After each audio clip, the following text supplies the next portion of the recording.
नमस्कार, स्वागत है आप सभी का। आज से हम एक नई श्रृंखला की शुरुआत कर रहे हैं इस चैनल पर, जिसमें हम लोग उत्तर प्रदेश सामान्य ज्ञान के 30 प्रश्नों के मॉक टेस्ट को सॉल्व करेंगे। तो आज ये पहला वीडियो है जिसमें हम लोग 30 प्रश्नों को पूरी व्याख्या के साथ हल करने जा रहे हैं और ये श्रृंखला जो है निर्बाध रूप से आपके परीक्षाओं तक चलती रहेगी, क्योंकि इसमें जो है उत्तर प्रदेश का पूरा सामान्य ज्ञान है, पूरा जीके है। जो उत्तर प्रदेश का कोई भी एग्ज़ाम हो, चाहे वो लोक सेवा आयोग का एग्ज़ाम हो, चाहे यूपी ट्रिपल एससी का हो, किसी भी स्तर का कोई एग्ज़ाम हो, सभी के लिए ये वीडियो, ये श्रृंखला बहुत ही महत्वपूर्ण सिद्ध होने वाली है। तो इसको नियमित जो है देखने का प्रयास करिएगा। शुरुआत करते हैं। यदि आप समीक्षा अधिकारी एवं सहायक समीक्षा अधिकारी परीक्षाओं की तैयारी कर रहे हैं और आप हमसे जुड़कर एक बेहतर तैयारी करना चाहते हैं, कम समय में एक व्यवस्थित तरीके से अच्छे कंटेंट के साथ में तैयारी करना चाहते हैं, तो आप हमारे कोर्स से जुड़ सकते हैं। हमारे कोर्सेज में आपको बिल्कुल लेक्चर जो दिए जाएंगे, वीडियो लेक्चर्स, उनके PDF नोट्स दिए जाएंगे, टेस्ट सीरीज दी जाएगी, सब कुछ जो है पाठ्यक्रम के अनुसार दिया जाएगा। पाठ्यक्रम के विश्लेषण पर आधारित और नए ट्रेंड पर आधारित सब कुछ होगा। तो और जानकारी के लिए आप 9506742546 इस नंबर पर जो है व्हाट्सएप करके जानकारी प्राप्त कर सकते हैं। तो पहला प्रश्न देखते हैं हम जो है, उत्तर प्रदेश की जल विद्युत परियोजनाओं के संदर्भ में इनमें से कौन सा जोड़ा सही है? तो 4 जल विद्युत परियोजनाएं आपके सामने दी गई हैं। खारा ललितपुर, माता टीला चित्रकूट, ओबरा परियोजना सोनभद्र, रिहंद परियोजना मुजफ्फरनगर। इसमें से कौन सा जोड़ा सही है वो बताना है, यानी 3 विकल्प तो निश्चित रूप से गलत हैं, एक जो सही है उसके बारे में आपको बताना है। तो इसमें से कौन सा सही है? ओबरा जल विद्युत परियोजना जो है वो सोनभद्र में स्थित है। सी ऑप्शन हमारा करेक्ट है। बाकी सभी गलत हैं। कैसे गलत हैं उनकी व्याख्या समझ लेते हैं हम। जो खारा जल विद्युत परियोजना है ये असन नदी पर सहारनपुर में स्थित है। फिर माता टीला बांध भी आपने बहुत सुना होगा। माता टीला जल विद्युत परियोजना बेतवा नदी पर स्थित है, ललितपुर में जो है जिले में है ये। उसके अलावा रिहंद जल विद्युत परियोजना रिहंद नदी पर स्थित है, जो कि सोनभद्र में है। और इसके बाद जो है ओबरा जल विद्युत परियोजना, ये भी रिहंद नदी पर है, सोनभद्र में है। तो आपसे नदी भी पूछी जाती है कि किस नदी पर कौन सी योजना स्थित है और किस जिले में कौन सी योजना स्थित है, ये भी आपसे पूछी जा सकती है। अगला प्रश्न, किस नदी और किस जिले में गोविंद सागर बांध अवस्थित है? यहाँ पर नदी के नाम भी दिए हैं, जिला भी दिया है, यानी दोनों की आपको करेक्ट मैचिंग करानी है। गोविंद सागर बांध की बात करते हैं तो गोविंद सागर बांध जो है ये शहजाद नदी पर स्थित है, जिला इसका है ललितपुर। बी ऑप्शन जो है हमारा करेक्ट है। और इसके बारे में जानकारी लेते हैं। गोविंद सागर बांध जो है शहजाद नदी पर ललितपुर में स्थित है, जबकि गोविंद बल्लभ पंत सागर बांध जो है ये कहाँ पर है? रिहंद नदी पर पिपरी सोनभद्र में स्थित है। थोड़ा सा देखिए इसमें डिफरेंस है, कभी भी जल्दबाजी में ये काम मत करिएगा कि गोविंद सागर बांध और गोविंद बल्लभ पंत सागर बांध दोनों जो है नाम भी अलग है, नदी भी अलग है, जिला भी अलग है, तीनों में जो है बहुत ही माइनर डिफरेंस है, इसको ध्यान रखिएगा। तीसरा प्रश्न देखते हैं हम जो है, उत्तर प्रदेश में पीतल की मूर्तियों का निर्माण किस शहर में किया जाता है, यानी मुख्य जो है केंद्र कहाँ पर है? वैसे कई जगह पर जो है ये उद्योग है, लेकिन जो आपके सामने चारों ऑप्शंस हैं उसमें से आपको जो है सही उत्तर का चुनाव करना है। आगरा, बरेली, मथुरा या मेरठ में। तो पीतल की मूर्तियों का जो निर्माण है इसका जो एक प्रमुख केंद्र है हमारे प्रदेश में वो है मथुरा। सी ऑप्शन जो है सही है। उसके अलावा आप जानते हैं मुरादाबाद में भी जो है, मुरादाबाद को तो पीतल नगरी के नाम से भी जानते हैं। तो उत्तर प्रदेश में पीतल की मूर्तियों का जो निर्माण का मुख्य केंद्र है वो मथुरा है। अगला प्रश्न, कानपुर किसके लिए महत्वपूर्ण है? इसमें 4 उद्योग आपके सामने दिए हैं, इनमें से किस उद्योग के लिए कानपुर जो है सबसे ज़्यादा प्रसिद्ध है या महत्वपूर्ण है? चमड़ा उद्योग, इत्र उद्योग, चिकन का उद्योग और दिया सलाई उद्योग। तो इसमें से जो है कानपुर किसके लिए महत्वपूर्ण है? कानपुर यहाँ पर महत्वपूर्ण है लेदर वर्क के लिए, चमड़ा उद्योग के लिए। इत्र के लिए कौन सा शहर प्रसिद्ध है हमारे यहाँ? इत्र के लिए हमारे यहाँ जो है कन्नौज फेमस है। चिकनकारी का उद्योग जो है लखनऊ उसके लिए फेमस है, और भी ज़िले हैं। तो इस तरह से जो है कानपुर हमारा चमड़ा उद्योग के लिए फेमस है। यहाँ पर जूते, बेल्ट, बैग, मोजे जैसे कई चमड़े के उत्पाद जो है निर्मित किए जाते हैं। अगला प्रश्न देखेंगे, वन्य जीव विहार उत्तर प्रदेश के दिए हैं, किस जिले में वो स्थित है, हमको इसका जो है सुमेलन करना है। यहाँ पर हमारे पास जो है विकल्प के नीचे कूट भी दिया है, उससे उसका हमको सही सुमेलन करना है। तो अगर ध्यान से हम इसका मिलान कर लेंगे तो हम जो है सही उत्तर अभी हम दे सकेंगे। तो चंद्रप्रभा वन्यजीव विहार कहाँ पर है? चंद्रप्रभा वन्यजीव विहार हमारा चंदौली जिले में है, ठीक है। इसके बाद जो है किशनपुर वन्यजीव विहार जो है ये कहाँ पर है? किशनपुर जो है हमारा लखीमपुर जिले में है। कछुआ वन्यजीव विहार कहाँ पर है? ये हमारा वाराणसी में है। और सुहागी वरवा वन्यजीव विहार कहाँ पर है? ये महाराजगंज में है। तो इस तरह से हमारा सही सुमेलित विकल्प के अनुसार जो है जो कूट है वो क्या होना चाहिए? बी होना चाहिए। एक बार फिर से इसको मिला लेते हैं, चंद्रप्रभा वन्यजीव विहार चंदौली, किशनपुर वन्यजीव विहार लखीमपुर खीरी, कछुआ वन्यजीव विहार वाराणसी और सुहागी बरवा वन्यजीव विहार महाराजगंज जिले में है। अगला प्रश्न, दक्षिण भारत का मैनचेस्टर कोयम्बटूर को कहा जाता है। इसी तरह से उत्तर भारत का मैनचेस्टर किसे कहते हैं ये आपको बताना है। उत्तर भारत का जो मैनचेस्टर है वो कहाँ पर स्थित है ये आपको बताना है। तो उत्तर भारत का जो मैनचेस्टर है वो कानपुर को कहा जाता है। बी ऑप्शन जो है यहाँ पर करेक्ट है। मैनचेस्टर इंग्लैंड का एक ऐसा शहर है जो दुनिया भर में सूती वस्त्र उद्योग के लिए फेमस है और कानपुर में भी जो है टेक्सटाइल इंडस्ट्री जो है सूती वस्त्र उद्योग जो है काफ़ी फेमस है। इसी कारण जो है इसे उत्तर भारत का मैनचेस्टर कहा जाता है। अगला प्रश्न, सातवां, राष्ट्रीय वनस्पति अनुसंधान संस्थान यानी कि NBRI national botanical research institute ये कहाँ पर स्थित है? चारों ऑप्शंस को देखिए, देहरादून, कानपुर, भोपाल और लखनऊ। इनमें से कहाँ पर स्थित है ये? इनमें से ये लखनऊ में स्थित है। NBRI लखनऊ में स्थित है। और नई दिल्ली स्थित वैज्ञानिक एवं औद्योगिक अनुसंधान परिषद CSIR द्वारा इसे 1953 में अपनाया गया था, यानी इसे मान्यता प्रदान की गई थी। अगला प्रश्न, भारतीय मानक समय 82.50 ईस्ट रेखा जो है उत्तर प्रदेश के किस शहर से होकर गुजरती है? तो किस शहर से होकर गुजरेगी? बहुत फेमस है वो प्लेस जो है। चारों ऑप्शंस को देखिए, प्रयागराज, प्रतापगढ़, मिर्ज़ापुर और अयोध्या। ये जो है कहाँ से गुजरती है? नैनी नामक स्थान आप सब लोग जानते हैं। नैनी कहाँ पर है? इलाहाबाद या प्रयागराज में है। वहाँ से भारतीय मानक समय रेखा गुजरती है। अगला प्रश्न, निम्नलिखित में से किस देश के साथ उत्तर प्रदेश की अंतर्राष्ट्रीय सीमा लगती है? उत्तर प्रदेश की अंतर्राष्ट्रीय सीमा किस देश के साथ लगती है? बहुत ही आसान प्रश्न है यूपी के संदर्भ में। चारों ऑप्शंस को देखिए, चीन, पाकिस्तान, नेपाल और बांग्लादेश। सही उत्तर क्या होना चाहिए? नेपाल। नेपाल के साथ जो है उत्तर प्रदेश की सीमा लगती है। और उत्तर प्रदेश के 7 जिले हैं जो नेपाल की सीमा यानी अंतर्राष्ट्रीय सीमा के साथ लगते हैं, जैसे कि पीलीभीत, लखीमपुर खीरी, बहराइच, श्रावस्ती, बलरामपुर, सिद्धार्थनगर, महाराजगंज। ये सभी नेपाल के साथ सीमा को स्पर्श करते हैं। अगला प्रश्न, निम्न में से कौन सा मिलान सही नहीं है? ये 4 हवाई अड्डे हैं, उनके जिले दिए हुए हैं, उत्तर प्रदेश के ही हैं चारों। इनमें से कौन सा सही नहीं है ये बताना है। बमरौली हवाई अड्डा कहाँ पर है? प्रयागराज में, निश्चित रूप से ठीक है। बाबतपुर हवाई अड्डा वाराणसी में है। सरसावा हवाई अड्डा सहारनपुर में है। चकेरी हवाई अड्डा कहाँ पर है? लखनऊ में नहीं है। चकेरी कहाँ पर है? चकेरी जो है कानपुर में स्थित है। इस तरह से सी ऑप्शन हमारा ठीक था। अगला प्रश्न, देश का सबसे बड़ा जल मार्ग यानी कि राष्ट्रीय जलमार्ग संख्या 1 national water highways number 1 Uttar Pradesh के किस स्थान से प्रारंभ होकर हल्दिया तक जाता है? हल्दिया कहाँ पर है? हल्दिया पश्चिम बंगाल में है। तो कहाँ से शुरू होकर जाता है ये आपको बताना है।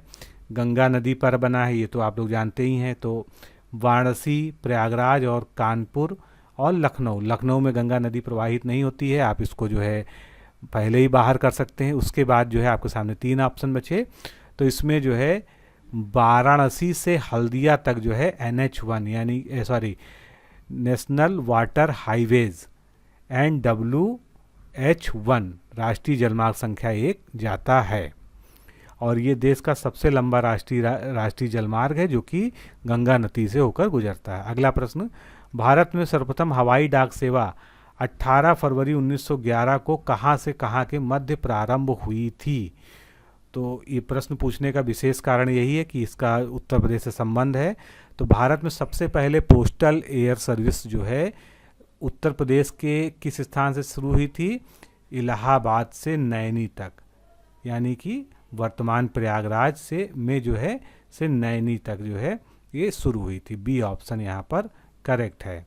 तो सबसे पहली हवाई डाक सेवा 18 फरवरी 1911 को इलाहाबाद, जो अब प्रयागराज है, यहाँ से नैनी के लिए प्रारंभ हुई थी। अगला प्रश्न, चलिए अगला प्रश्न देखते हैं। 13वां प्रश्न, निम्नलिखित युग्मों में से कौन सा युग्म उत्तर प्रदेश की झीलों व उनकी स्थिति के संदर्भ में सही है? यानी 3 युग्म इसमें से गलत दिए हुए, एक ही युग्म इसमें सही है। एक तरफ झील लिखे हैं, एक तरफ जिले लिखे हैं।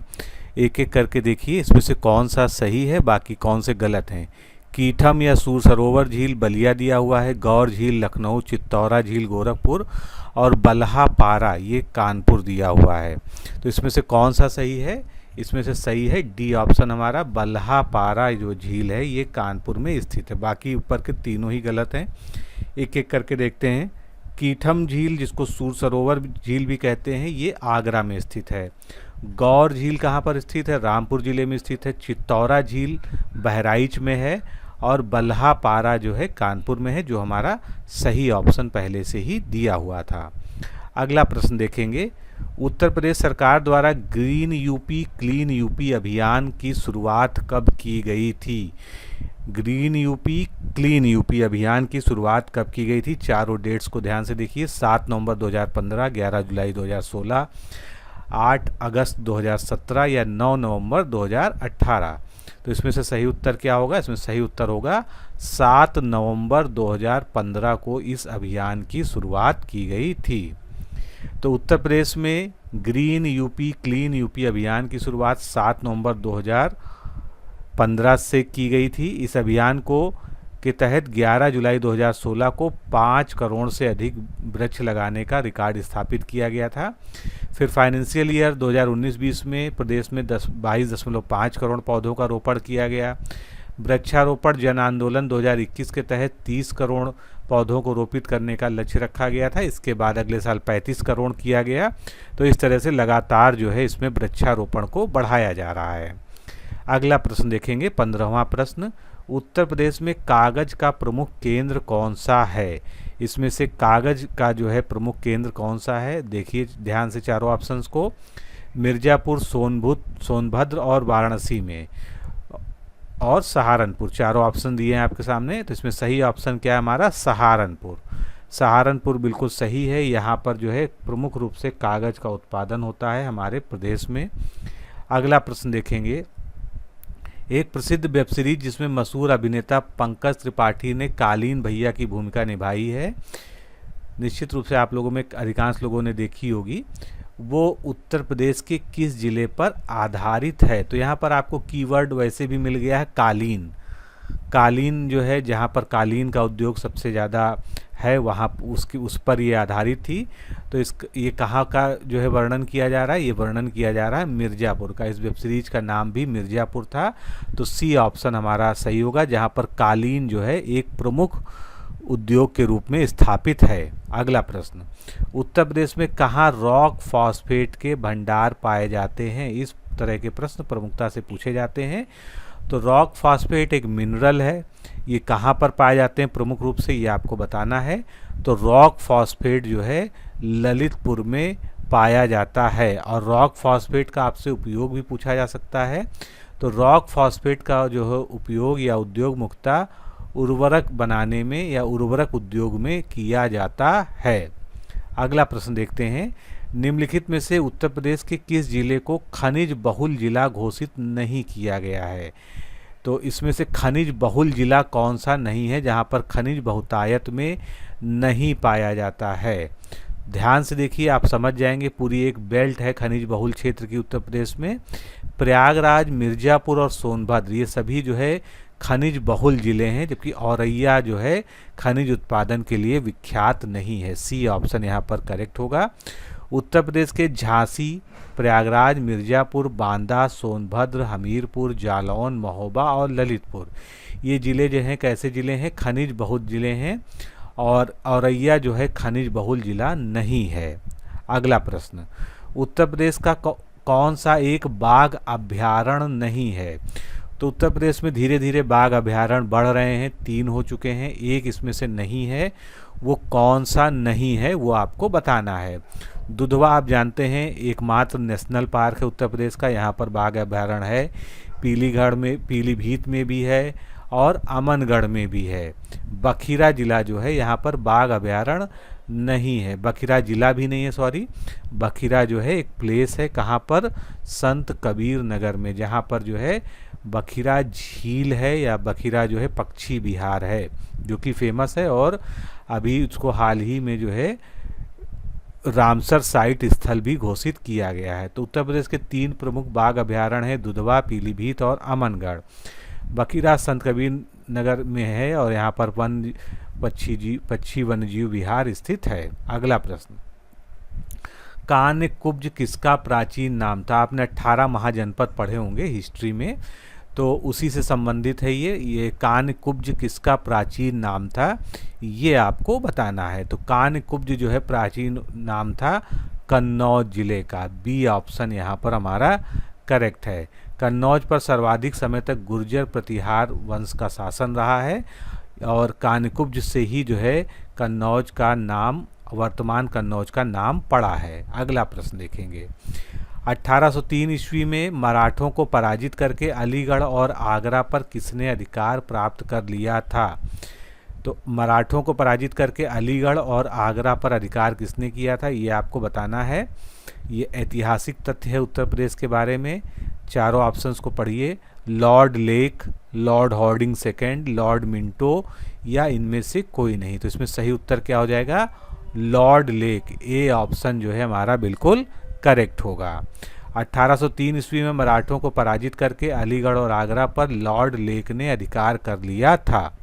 अगला प्रश्न देखिए, प्रयागराज के निकट स्थित कड़ा स्थान किससे संबंधित है, और इसके संबंध में इसमें गलत तथ्य क्या है ये आपको बताना है। तो कड़ा जो है किससे संबंधित है या किसके संबंध में कौन सा गलत कथन है, ये आपको यहाँ पर देखना है। तो कड़ा जो है, सीधे पहले सही उत्तर को हम देख लेते हैं, उसके बाद आगे की बात करते हैं। तो कड़ा जो है इसके संबंध में जो गलत तथ्य है वो क्या है, यहाँ पर 9वें तीर्थंकर भगवान सुविधिनाथ का निवास स्थल है, ये गलत है। सही क्या क्या है ये जान लीजिए। देवगिरी के अभियान को प्रारंभ करने का स्थल भी कड़ा है, ये प्रयागराज के किनारे है, साइड में स्थित है। संत मलूक दास की जन्मस्थली है यहाँ पर, ये भी ठीक है। और सल्तनत काल में एक महत्वपूर्ण इक्ता यहाँ पर था, ये भी ठीक है। तो इस तरह से जो हमारा डी ऑप्शन है वो गलत था इसके संबंध में। सही क्या होना चाहिए, 9वें तीर्थंकर भगवान सुविधिनाथ, जिनको पुष्पदंत भी कहा जाता है, इनका निवास स्थल देवरिया के कांकड़ी में था, ना कि कड़ा में था। तो ये थोड़ा सा एक ऐतिहासिक तथ्य है इस जगह के बारे में, और ऐतिहासिक रूप से काफ़ी फेमस जगह है, इसको ध्यान रखिएगा। अगला प्रश्न, सरकी सल्तनत के दौरान जौनपुर को क्या कहा जाता है? काफ़ी फेमस जो है शब्द है, अगर आप ध्यान से समझेंगे तो आप निश्चित रूप से जान जाएंगे। तो जब सरकी सल्तनत थी तो उस समय जौनपुर एक प्राचीन नगर है, और इसके शासनकाल में जो है बहुत सारी ऐतिहासिक घटनाएं हुई हैं। तो इसको कहते थे सिराजे हिंद। बी ऑप्शन जो है यहाँ पर करेक्ट है, बाकी जो है सब इसके बारे में गलत है। इसकी स्थापना फिरोज शाह तुगलक ने की थी, और उसी की इसका नाम मोहम्मद बिन तुगलक की स्मृति में रख दिया था उसने, और उसी के आधार पर इसको जौना खां इसका वास्तविक नाम था, इसीलिए इसका नाम जौनपुर पड़ा। अगला प्रश्न उत्तर प्रदेश से ही संबंधित है। यहाँ पर जो क्रांति के स्थल हैं 1857 की, और उसके नेतृत्वकर्ता कौन कौन है ये आपको बताना है। तो यहाँ पर आप ध्यान से देखेंगे तो एक एक का सुमेलन चलिए शुरू करते हैं। सबसे पहले देखते हैं बरेली में किसने नेतृत्व किया था। तो बरेली में खान बहादुर ने नेतृत्व किया था। उसके बाद फैज़ाबाद में जो है 1857 क्रांति का नेतृत्व किया था मौलवी अहमदुल्लाह शाह ने। इलाहाबाद जो वर्तमान प्रयागराज है वहाँ पर लियाकत अली ने क्रांति का नेतृत्व किया था। और कानपुर में नाना साहब ने किया था। ये तो लगभग आप लोग सभी लोग जानते होंगे। तो इस तरह से डी ऑप्शन यहाँ पर करेक्ट है। एक बार फिर से सुमेलन कर लीजिए इसका। बरेली में खान बहादुर ने नेतृत्व किया था, फैज़ाबाद में मौलवी अहमदुल्ला शाह ने किया था, इलाहाबाद में लियाकत अली ने किया था और कानपुर में नाना साहब ने इस 1857 की क्रांति का नेतृत्व किया था। अगला प्रश्न, 1916 ईस्वी में लखनऊ में हुए भारतीय राष्ट्रीय कांग्रेस अधिवेशन के अध्यक्ष कौन थे? तो 1916 में लखनऊ में हुए भारतीय राष्ट्रीय कांग्रेस के अध्यक्ष कौन थे, ये आपको यहाँ पर बताना है। तो इसका सही उत्तर क्या होगा? अंबिका शरण मजूमदार। ए ऑप्शन यहाँ पर करेक्ट होगा। 1916 में ये अधिवेशन हुआ था लखनऊ में भारतीय राष्ट्रीय कांग्रेस का, जिसका जो है जिस अधिवेशन की अध्यक्षता अंबिका चरण मजूमदार ने की थी। अगला प्रश्न देखेंगे, 1924 में भारतीय कम्युनिस्ट पार्टी की स्थापना के बाद इसका पहला अधिवेशन कहाँ हुआ था? तो ये भी उत्तर प्रदेश से संबंधित है। जब कम्युनिस्ट पार्टी स्थापित हुई, भारतीय कम्युनिस्ट पार्टी, तो इसका पहला अधिवेशन हुआ कहाँ पर? कानपुर में हुआ था। बी ऑप्शन जो है यहाँ पर करेक्ट है। तो सितंबर 1924 में भारतीय कम्युनिस्ट पार्टी की स्थापना हुई और इसका प्रथम सम्मेलन दिसंबर 1925 में कानपुर में हुआ था। अगला प्रश्न देखेंगे, किसका सुमेलन सही नहीं है? तो नहीं जब भी आए किसी प्रश्न में निषेधात्मक शब्द आए तो उसको मार्क कर लीजिए। यहाँ पर नृत्य दिए हैं और उत्तर प्रदेश के ही क्षेत्र दिए हैं, सांस्कृतिक क्षेत्र हैं ये विशेषकर। कौन सा सही नहीं है ये आपको बताना है। चरकुला जो नृत्य है वो ब्रजभूमि से संबंधित है, ठीक है। पाई डंडा नृत्य बुंदेलखंड का फेमस नृत्य है, ये भी ठीक है। कर्मा नृत्य जो है एक विशेष जनजाति के द्वारा किया जाता है, मिर्जापुर और सोनभद्र से संबंधित है, ये भी ठीक है। नटवरी जो है पश्चिमी उत्तर प्रदेश से संबंधित नहीं है। ये जो है कृष्ण के नृत्य के रूप में जाना जाता है नटवर, उनको नटवर लाल भी कहते हैं, नटवर उनका नाम भी है भगवान कृष्ण का एक।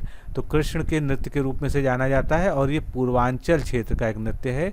पूर्वांचल क्षेत्र में उत्तर प्रदेश का पूर्वी छोर शामिल है, अतः जो है विकल्प डी यहाँ पर असुमेलित था। अगला प्रश्न, उत्तर प्रदेश में विश्व का सबसे बड़ा मेला कुंभ आयोजित होता है कहाँ पर? यानी कुंभ तो देश में जो है अलग अलग स्थलों पर भी आयोजित होता है, कुंभ क्षेत्र हैं जगह जगह, लेकिन उत्तर प्रदेश में जो है कुंभ मेला कहाँ पर आयोजित होता है और बहुत जल्दी फिर आयोजित होने जा रहा है? तो उत्तर प्रदेश में कुंभ मेला जो है प्रयागराज में आयोजित होता है। बी ऑप्शन यहाँ पर बिल्कुल करेक्ट है। महाकुंभ प्रतिवर्ष 12 वर्ष के अंतराल पर और कुंभ जो होता है जिसको अर्ध कुंभ भी कहते हैं, ये 6 वर्ष के अंतराल पर आयोजित होता है। अगला प्रश्न, निम्नलिखित में से क्या एक मेरठ में नहीं है? तो मेरठ के प्रसिद्ध स्थल दिए हुए हैं, 3 वहाँ पर जो है सही ऑप्शंस में है, एक नहीं है, वो आपका बताना है। तो बाबा औघड़नाथ का मंदिर, जो लोग मेरठ से हैं वो लोग तो आसानी से बता लेंगे, ये वहाँ पर है। शहीद स्मारक भी है वहाँ पर। शहीद स्मारक हर जिले में लगभग बना होता है, लखनऊ में भी है, बाकी और जगहों पे भी है, लेकिन फिलहाल मेरठ में है तो प्रश्न के हिसाब से ठीक है। शाह पीर का मकबरा भी मेरठ में है। धमेक स्तूप नहीं है वहाँ पर। धमेक स्तूप जो है भगवान बुद्ध से संबंधित है, जो कि वाराणसी में है, ना कि मेरठ में। अगला प्रश्न देखेंगे, आर्यभट्ट नक्षत्रशाला प्रदेश में कहाँ पर स्थापित है? ये भी प्रश्न पूछा जा चुका है तो आपको पता होना चाहिए। आर्यभट्ट नक्षत्रशाला जो है, चारों ऑप्शंस देख लीजिए, रामपुर, लखनऊ, गोरखपुर और प्रयागराज। तो इसमें से सही उत्तर क्या है? सही उत्तर है इसमें से रामपुर। तो थोड़ा सा इसके बारे में और जानकारी देख लेते हैं जो आपके एग्जाम में पूछी जा सकती है। आर्यभट्ट नक्षत्रशाला की स्थापना जनपद रामपुर में की गई है, तो प्रश्न में ही हमारे था। ये डिजिटल लेजर तकनीक से चलने वाली देश की पहली और एशिया की दूसरी नक्षत्रशाला है। ये भी इसके बारे में एक जो है महत्वपूर्ण तथ्य है, और इसका जो पहले नाम था वो भीमराव अंबेडकर नक्षत्रशाला था। तो इस तरह से ये जो है नक्षत्रशाला रामपुर में स्थित है। तो दोस्तों, इस तरह से आज के जो है हमने 30 प्रश्नों को सॉल्व किया। ये सीरीज आपको कैसी लगी, क्या इसको कंटिन्यू किया जाए, इसके बारे में अपनी राय ज़रूर दीजिएगा। और हर सीरीज़ के जो है क्वेश्चंस को 2 से 3 बार अगर आप रिपीट करके देख लेंगे तो आपको इसके नोट्स इत्यादि बनाने की आवश्यकता नहीं पड़ेगी। तो आज के लिए इतना ही, फिर मिलते हैं अगले एडिशन में। नमस्कार, धन्यवाद।